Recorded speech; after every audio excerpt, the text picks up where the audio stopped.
میگذره. خیلی وقتی که از چالشایی که با شما داشتم میگذره.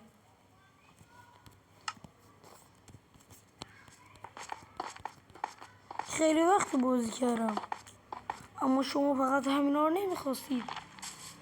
شما دلتون یه چالش میخواد، پس بیاید این چالش رو داشته باشید. سلام، حالتون چطوره؟ درسته، منم ونداد.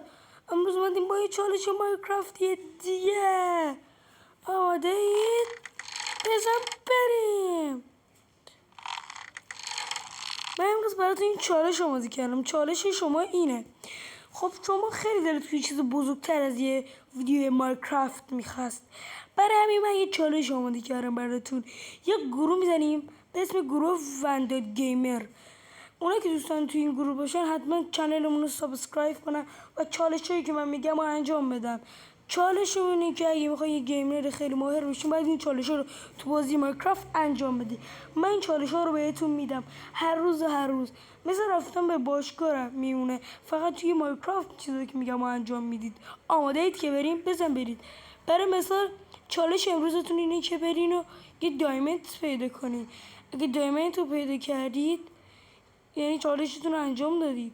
و قبل از اینکه دایمند رو پیدا کنید میخواین عضو گروه ونداد گیمینگ بشید، حتما چنل رو سابسکرایب کنید. پس چالشتون این که برین یه دایمند پیدا کنید. از الان من گروه ونداد گیمینگ رو افتتاح میکنم. خانم ها و آقایون، اینم کلیده ونداد گیمینگ. امیدوارم که از گیمینگ هایی که چالش هایی که براتون میذارم و اونا رو انجام بدین لذت ببرید.